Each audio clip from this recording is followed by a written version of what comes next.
All right, everybody, we're back. So I just watched Supergirl last night, and once again, I'm here to talk to you the way your brother, anybody close to you will talk to you if they just saw the movie. I'm not going to be super analytical or anything like that, but I just want to give my quick thoughts on the movie itself and what I thought about it, because I've been hearing a lot of people talk smack and say that it's really bad and it's terrible and it has like a low rating on Rotten Tomatoes, whatever it is. Is it as good as the original Superman? Probably not. I mean, to be fair, I didn't really think that highly of the original Superman anyways to begin with, but yeah, this is definitely a major step down. I would say one of the biggest issues with this movie is that it kind of just feels like nothing happens. This is really a Guardians of the Galaxy movie. Like, you're going towards the middle of the movie and there's really not much going on. The movie's happening, there's events going, it just feels like random events, like random shit just happening, but it doesn't feel like anything's actually going on. As far as Millie Alcock and her performance as Supergirl, I thought she was actually really good. I actually liked her performance.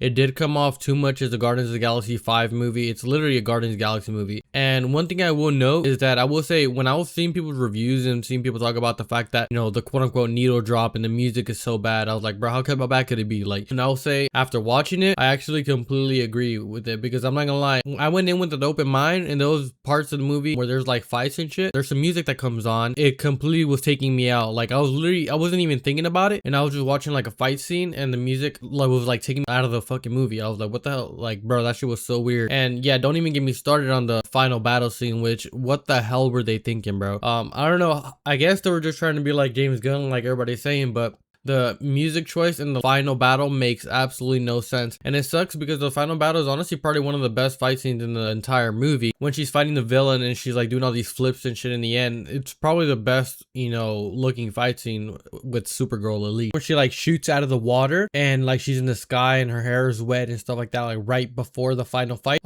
It's probably the best shot in the film. It's probably the best scene in the film. I don't know if best scene, but like as far as action wise, yeah, I think the scene where she shoots out of the water and she's floating in the sky, I think that's the best shit in the movie. She looked absolutely incredible there. That was Supergirl. I think it's her best looking scene. That's one of my favorite parts in the movie. And yeah, the music choice was absolutely so out of place, like coming of age or like coming of, you know, becoming yourself type shit or whatever, which I guess is what the point that they were trying to go. But bro, yeah, it made no sense and it kept taking me out of the movie. Battle with the robot dudes in the middle of the movie in space, I thought that part was really cool when she like lasers them, and the laser vision is her best power in the movie for sure. And she uses the x-ray vision in the end of the movie as well, which I was like, bro, what was that the entire fucking movie? Like, it's like she puts on a suit and all of a sudden she gets all these powers. Like, why you had all this shit the entire time without the suit? And another thing too, the villain, whatever, the Kraglin freaking Guardians of the Galaxy 5 freaking looking guy, in the middle of the final battle, Lobo I think throws a tank at him or some shit like that, and he ends up like just catching the tank with one hand and he like throws it away. I was like, wait, so how strong are these guys? Are they like as strong as fucking Kryptonians or what? Supergirl, she was getting her ass kicked by the entire crew like the entire movie, and I'm like, are these guys like as strong as Kryptonians or what? Like, that was one thing that was confusing me, especially when he caught that tank. I was like, wait, how strong is it, dude? Is he like as strong as her? I will say there's one part, it's towards the middle of the movie when it goes to Krypton and it shows you like what happened and all that kind of stuff. That's probably the strongest point of the movie, and I don't want to just say strong, it's extremely strong and well done. It's a really well done scene. I will say it did almost bring a tear to my eye, that part of the movie specifically. I thought that part was extremely well done, and I do agree with a lot of people say that I feel like the movie wasn't that great, like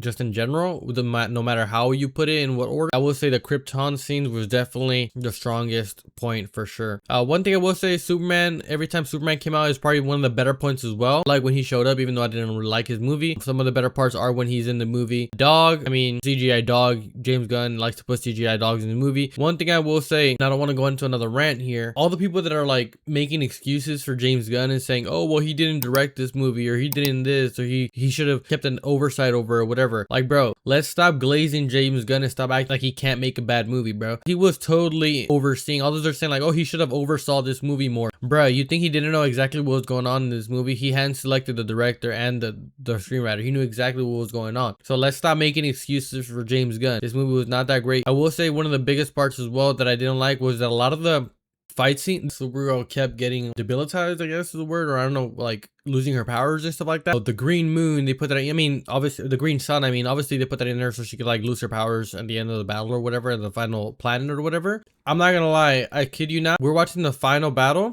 the very ending of it, and she gets stabbed with the kryptonite arrows. I literally said this in the theater. I was like, of course. And of course, with the sun, she all of a sudden, you know, takes away the venom and whatever, the poison. This movie's just dark, bro. It's very, very dark. And I'm not talking about dark tone wise. It's just hard to see things. Like, a lot of the fight scenes are done like fighting, and they're showing the fight like through a mirror, through like a reflection. Fight in the middle of a dust storm or like something like that, or shadows. Like, this movie is extremely dark for no reason. I don't understand.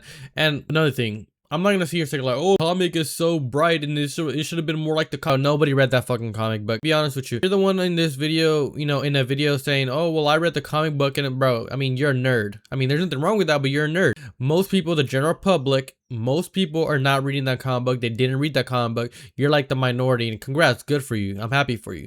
You're not the majority of the people. Nobody's reading the comic book, so we don't really give a shit about that. We're just going to see if this movie is good or not. It's on its own merits, as it should be taken on its own merits. It's just very, very dark. Another thing too that I'm hearing people complain about, they're like saying, oh, well, why did the bad guys carry the antidote on their person, whatever. That was explained in the movie. The little girl literally said that they use it as an interrogation tactic. Venomize people, then they interrogate them, and if they don't, the answers, they don't let them die. If they do, then they give them the antidote. So it makes perfect sense why they carry that around them. Now, I will say this, the little girl in the movie, bro, she was fucking obnoxious. I could not stand her, bro. When she first walked into the bar after her parents got killed, and she's like, I'm looking for blah blah blah, because I'm looking to hunt down so and so, whatever. Like, bro, is this girl freaking stupid, bro? Like, she's like a 13-year-old girl walking into a bar talking about, oh, I need help, blah blah blah, this is not, I have this sword. Which, first of all, can we talk a little bit about that sword? They made it seem like, oh my god, this sword is such the fucking best sword ever, it's fucking badass, and you do this for me, I'm gonna give you this sword. What made that sword better than any other sword in the movie? Was it that it had like gems on it or something like that? I never saw it cut anything that was uncuttable or like was stronger than any other knife. Like, I don't even think they really ever used it besides the ending, spoiler alert, which any other sword could have done that. Like, what was so special about this sword? Like, I didn't understand it at all. Was it like one of the like their DC's vibranium type shit? They never said that. Another thing too, I don't understand why they did this, but they kept doing this thing where like they kept having these scenes where like she was straight in the middle of the shot, and it was like a wide shot with her in the middle, and then it had like the background blurred, but it looked so bad, and they kept doing it multiple times. You know what it felt like? It felt like if the girl was like not on set with everybody else, and she was like shooting in across the country or something like that, and they needed her to film this shit, so they just had her film like a straight camera and then put the background on it. It looked like she was standing in front of a green screen, which probably she was, but they did that so many times. That shit made no sense, and it looked terrible. She just kept doing this weird like frowny sad face. It just looked horrible. I don't know why they did that multiple times. Supergirl's ship, I know people are saying like, oh, where did she get that ship? Where did she get that ship? That's another question that could have been answered as well. The whole scenes with like Supergirl and like, you know, talking about the fact where she was like peeing in the movie and she was like passing out and all this shit. I don't have too much of a problem with that. I don't really give a shit. I don't think it's that deep. I think it was more just to show the point that she was really reckless and really didn't give a shit in life. Lobo in the movie, he was fine. I mean, I don't really think much of it. I didn't go in watching this movie because I wanted to see Lobo, but I thought he was fine in the movie. I thought he was good in what he was in. Could he have done more? Maybe, I guess, but it's not really a Lobo movie, so it doesn't really make sense. And I guess he's that person who like doesn't really do shit besides what he's there to do, so he was only there to do his mission, not help on any extra shit. So I don't know what people expect him to do. Did I have a fun time watching it? I mean, yeah. Would I go watch it again? I don't know. Maybe I